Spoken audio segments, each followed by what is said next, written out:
Welcome to the broadcast. My name is Trevor. 3 ways that you can connect with people in 2026. That is today's topic. And this is a topic that I'm very passionate about because I went through, of course, high school. I went to business school. I never learned how to develop my emotional intelligence. And if you're on this video, you're probably pretty smart. Maybe you're a CEO, CFO, HR manager. Maybe you're a consultant, a coach, entrepreneur, thought leader, speaker. And a lot of us get this experience. We develop our skills through experiences, right? And I think we need to really focus on emotional intelligence within our people, whether we have a team, we have employees, or even just if we're by ourselves. This is relevant for us even within our family life, with our friends, our social circles. We're just not taught how to communicate and how to build trust in school. At least where I went to school, never taught me this. So I'm really passionate about this.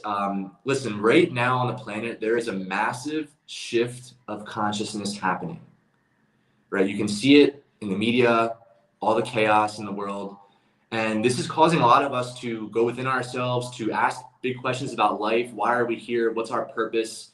How can we help with this shift of consciousness? I know, for myself, I'm on a healing journey. In 2018, I went through what I call a spiritual awakening, and I got really into personal growth. And my entire life was flipped around. My beliefs were shattered about the world. I kind of began to realize how things are set up with the media, government, and all these things. And a lot of people right now are going through the same process. And it's going to be, in the coming years, we're going to have these discussions about what's been happening on this planet. But that's a different topic for a different video. So I'm really glad you're here. These 3 things have helped me a lot in my career as a consultant, my career in sales. Like I said, I went to business school, and I learned a lot about, I learned a lot about the logical side of business with numbers and spreadsheets and systems, which it's all very important. But I think there's a lack of teaching, like I said, in schools and even in a lot of companies. There's not really a priority on emotional intelligence. And with AI increasing, it's more and more important, because AI is not going to be. I had a chat with one of my leaders at my current consulting firm, and he was telling me, like, listen, this technology is amazing. AI, these databases, these solutions, it's incredible.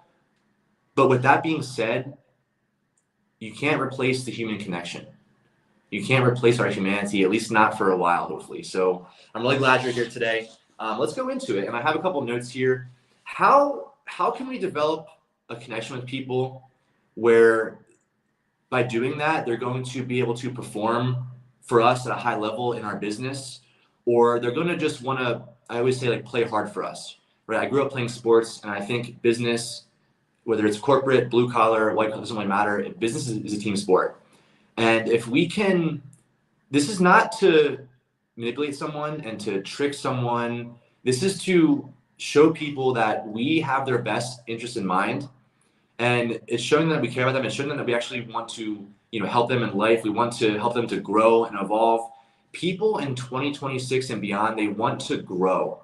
They want to develop their skills. And if there's no path at your current company for them to grow, they're probably going to find a different route to take, because people are just hungry for advancement, for just to work on their skills and develop. So the first step to develop trust with somebody, whether this could be in, like I said, it could be in sales, it could be on your team, it could be with your managers and your employees, it could be really any aspect of life.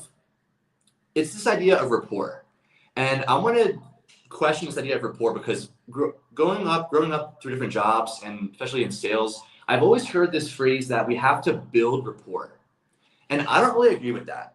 I think we can build a connection with someone, we can get to know them, we can develop trust and build a deep connection with somebody, but I don't think you can build rapport. I think rapport either is there or it's not there. Either we're in rapport or we're not in rapport. And let me tell you a quick example of this. I had a previous job. We were on a sales call, and I was on with my manager. My manager was kind of doing the sales call. I was kind of just watching. I remember we hopped on the call with this prospect, and hey, how's it going? How's the weather? Basic small talk. And then we jumped right into a PowerPoint. and talking about our company. Okay, here's our company. Here's the stats. Here's the numbers. Here's the features, benefits. Here's why we're awesome. And the whole call was about our company. And we were talking for probably like 20 minutes straight. There wasn't much engagement. And I remember at the end of the call, we didn't find out much about this prospect at all. We didn't really find out about any major pain points, about his personal goals, about what he really wants out of his business and out of life. And we ended the call, and I remember, like, of course, the prospect didn't buy. It wasn't a sale. And I was just thinking, like, man, we didn't even, there was no back and forth. It was just us talking for 20, 30 minutes. And then at the end saying, okay, are you ready to buy? And I think this, it's just everyone's been taught business and sales and consulting different ways. And I've just seen a lot of what doesn't work. And especially in this day and age, you know, since COVID, everything's changed since COVID. I mean, everything. People don't trust the media anymore. People don't trust a lot of salespeople because why? Because they've been burned. We've been lied to. We've been manipulated. We've been tricked. We've been deceived for a long time on this planet, and we're all kind of realizing that now. So as it applies to business, this idea of rapport, how I see this idea of rapport is, you know, when I was in high school, I had a nice basement in my house, my parents' house. My dad finished the basement real nice. We had like a nice like chill area. We had a fridge, and we had this like trophy room, all these different parts of the basement. But we had a ping pong table, and I used to love playing ping pong with my high school friends, staying up late, 2 a.m, the intense games.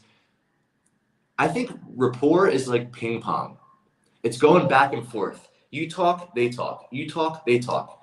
Boom, boom, boom, boom, boom, boom. That's rapport. And it's a real time thing. So we don't have to spend all this time building rapport. It's either you're in rapport right now or you're not. And you get into rapport by knowing how to have a conversation by going back and forth. But it's not this thing of I have to go and build this thing up. No, it's either there or it's not. So what I've seen that works really well to develop a connection with somebody is to keep that in mind. Like, people don't want to hear you talk for 5, 10, 15 minutes straight. Like, you're going to lose their attention. Especially kids these days, people that are like maybe 35 and below.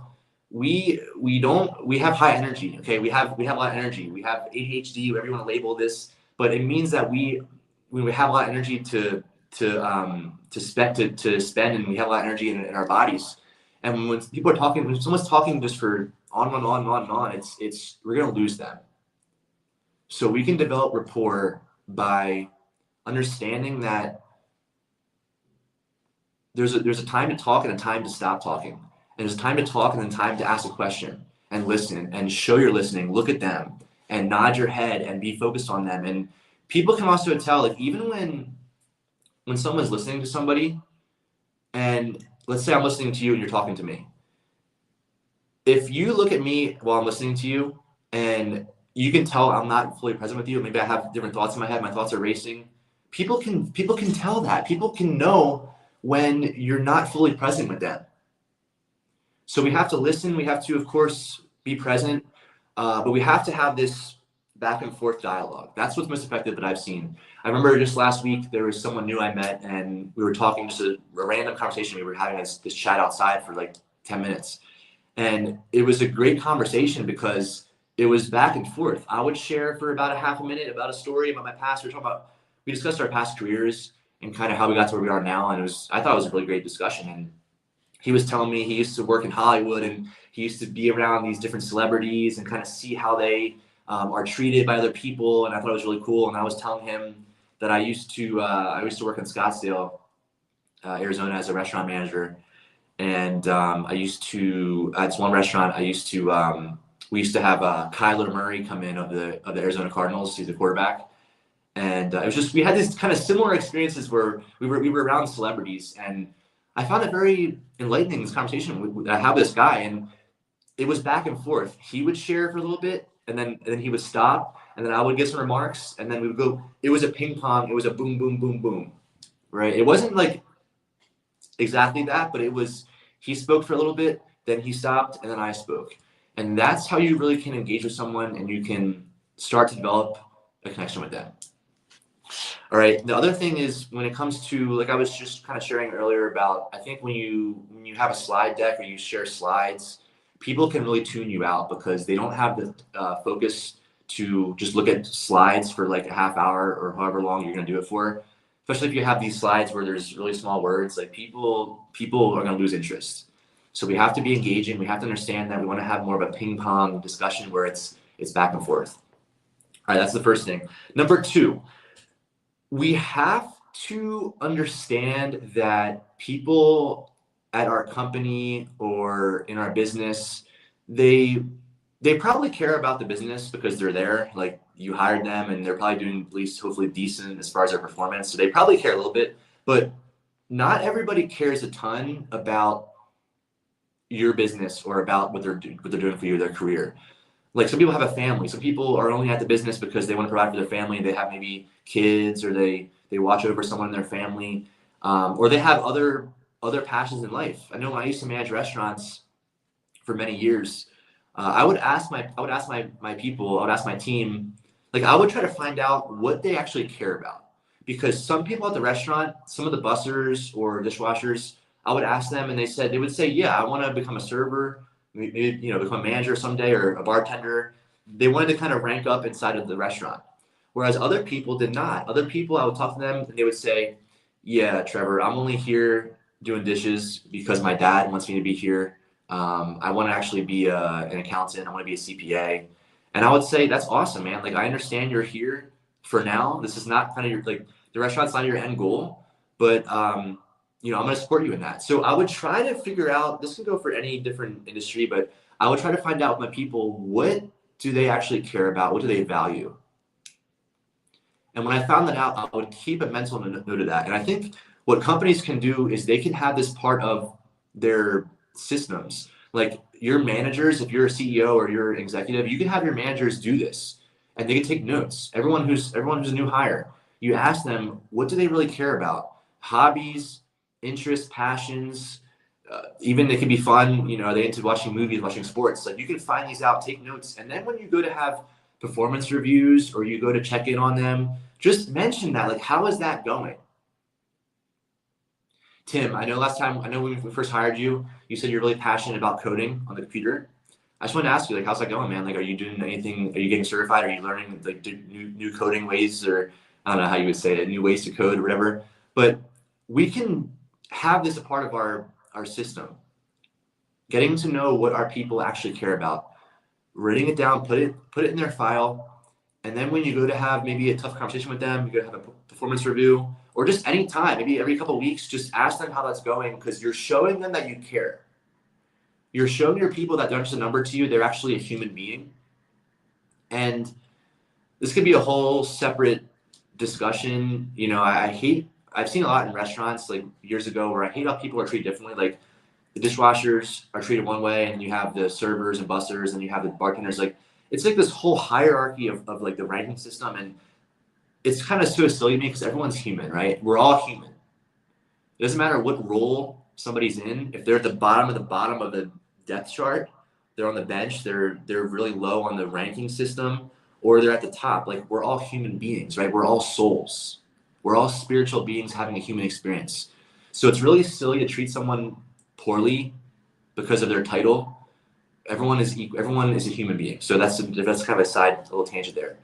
But some people might not care a lot about the business, and that's okay. I mean, you already hired them. They're already on your team. So they're already with you. At this point, let's find out what they really care about. I know for me, if somebody met me, let's say you met me in person, we're having a conversation, and I was sharing with you, I have a son. I have a son named Miko. He's about a year and a half. And I love being around him and playing with him and just, he's awesome. But if I told somebody that, and let's say 2 weeks later I saw him again, and they said, hey, Trevor, what's going on, man? How's Miko? How's your toddler doing? I'd be like, damn, you remember that about my toddler, about my son? Like, that's kind of impressive. And it's a really small thing. Like, remembering these details about people goes a long way, a really long way. I remember I used to, as a server, maybe 6 years ago, as a server at restaurants, I would we'd have different guests come in all the time, like regulars, and sometimes you'd have a chat with them. You'd learn about them. Maybe they're going on a trip soon. They're going somewhere next weekend, whatever. I remember when they would come back in like a week or two later, and I would recognize them. Hey, Tim and Jen, what's up? And then I'd remember those details, and I would say, hey, I remember the last time you were here, you were going to Colorado, man. How was that? When I would do that, the people, they would light up. They would be like, wow, like this guy actually remembered those details about me. And it makes them feel like, I mean, I do care about my guests, of course, at restaurants, but it makes them feel special. It makes them think, wow, this guy actually pays attention to me. He actually is focused on me when I speak. He remembers things. So it's right. This is small. It's small things, but these all go a long way. And when it comes to, you want to transform your culture, you want to change your standards, you want to have more high performance from your people, we have to do these things. We have to understand the emotional side, the personal side is very important. So that was number 2, is to find out what people care about on your team or your people, write it down, save it on your file, and use that later on. All right. And that leads into number 3. This is the third step. So, right, remember, number 1, be in rapport with people. Have that ping pong discussion where you talk for a little bit, then you stop. They talk a little bit and they stop. Back and forth is how we can create trust and create an initial connection. Number 2 is to find out what they care about and find out what they value out of life. This is not just business, it's out of life. Do they have kids? What is their big dreams? What is their big goals? Are they going to school? They want to be a certain career or profession. All right, and number 3, this is the cherry on top. This is how we really can drive that next level performance, that next level culture within our people, is once we know what they care about, once we know what they value, how can we as the leader build them into that future person that they want to be? How can we build them up, build their identity, build their ego up into what they want to be? This means when we see them, we remember what we shared in number 2. We remember what they value, what they care about. And when we see them, maybe every few weeks, once in a while, like I said, for performance reviews, it's very powerful to do that in this time as well. But when you see them, you can even do it very casually. Just build them up into how they want to see themselves. You see, everybody has a self-image of how they see themselves. When I was in school, when I was in college, so first off, I always got good grades in high school and college. I was always, I guess, like good with taking exams, and I would do my homework like in class and get things done, and I was very efficient. So I got good grades in school. The thing was, because I was getting good grades, I was really good at math as well. I always got pretty much almost all A's in math, like every year. I just would crush it in math. So over time, when years of getting grades, getting A's, I had this self-image in my head that, okay, I also wore glasses, keep in mind, most of the time. I also had braces for a long time as well. And I had this self-image in my head that I was a nerd. And the feedback from my life was showing me that. Because what do nerds do? Nerds get A's. They're also usually kind of quiet. Sometimes they're shy. And that was me as well. I was shy and I was quiet, believe it or not. Here I am doing the live stream on LinkedIn and YouTube. I don't really feel shy right now, but 8-10 years ago, I was extremely shy. And I had this self-image of myself that's who I was. It's all I knew. And then in 2018, when I began my personal growth journey, I realized I had this self-image playing in my head. It was on autopilot. It was on repeat. And I read this book called Psycho-Cybernetics by Maxwell Maltz. And this book completely changed my mindset, my self-image. And what I realized was that we can change how we see ourselves. We can change how we view ourselves in our mind. And as we do that, people around us begin to also change how they see us. It's freaking crazy because I've seen it in my own life. I've seen it with my own career. As a leader, I think we have a responsibility to do this for other people. If somebody on our team, if we know they want to become Maybe they want to rank up within our company, which is like the best case scenario, right? If we know this, they probably have to shift their self-image and their belief systems to get there. They might need more self-confidence. They might need to develop their speaking skills a little bit better. They might have to understand emotions and be able to sense people's emotions better and to act accordingly. There's so many different skills we have to develop, but if we can begin to build them up into that version of them, they're going to respect us a lot more. They're going to care about our business more. They're going to try harder for us more and play harder for us more because they understand that we have their best interests in mind. So what we're doing here is we're aligning their personal vision, their personal goals, personal values. We're kind of aligning what they want out of life and business. We're aligning that with kind of our business. Because this is a win-win scenario. So if someone on your team wants to become, I don't even know, there's a million examples. They want to become a senior consultant, they want to rank up, they want to become a partner, whatever. Like if you can just very casually, very subtly build them up. And this looks like when they're doing things well, call it out. Yo, Johnny, dude, I watched you last week with that guest. I watched how you read them so well and you gave them a great time and you really just spoiled them and they were laughing. They were like having a good experience. Man, I just want to acknowledge you. Like you freaking killed it last week. All right, keep it up. Like just things like that, acknowledging people and calling it out is how we can build them up, right? Boost up their sense of self-worth, their self-image. And this is like this is free. It doesn't cost anything to give someone a positive energy, give someone a positive vibe. And this goes a long way. And I'm not saying that you as the leader have to always do this with everybody, but you can teach these things to your managers, to your people, to your leaders.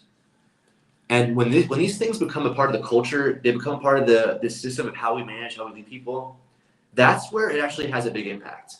Doing this with one person one time is not going to maybe move the needle very much. But if all of your managers understand how to be in rapport, right? The ping pong, or it could be like this, you talk for a little bit, 20 seconds, and then boom. Then you talk for 20 over here. You go back and forth. If our people can find out what they actually care about as far as our team, our employees, we can have a system, we can have files on the computer, we have a log of this. It's so important. And then of course, if we can have our managers understand, like people understand how can we actually coach our people. It's like coaching someone without them realizing you're coaching them. Coaching our people without them realizing that they're being coached. Right? It's an exchange of energy. It costs nothing it costs a very, very, very slim slither of energy to give someone a compliment, to call out somebody. I have a leader right now that I'm working with at this firm that I'm at, and he's great. I really admire the way that he calls people out for positive things in front of the whole group. And I think we need more leaders to do that. We need more managers who understand that the days of being really negative and being really harsh and demanding. I used to have a manager at a restaurant many years ago, and he would be telling the whole team, last night was not good enough. We need to step it up. I cannot believe how bad you guys were. He would tell the whole team that. That is the old style of leadership. That is the old way of doing things. And like I said in the beginning of this video, since COVID, since 2020, everything has changed. And the firms and the companies who do not catch on to what's happening in the world with this massive shift of consciousness, right? Things are changing very rapidly with AI and all that's happening in the world, all the chaos. We have to create a safe haven in our company. And this is done through what I shared today. It's done through our management team. It's done through trainings, helping our people understand how to read emotions, how to navigate emotions when things are intense, when people are having a hard time, there's arguments, emotions are high. How can we stay calm? How can we be regulated with a nervous system, right? All these things are crucial to having a strong culture, and the strong culture, of course, leads to profitability, strong P&Ls, and returns on the investments. So Thanks for watching, my friend. I hope you have a great day. I'll see you very soon. Take care.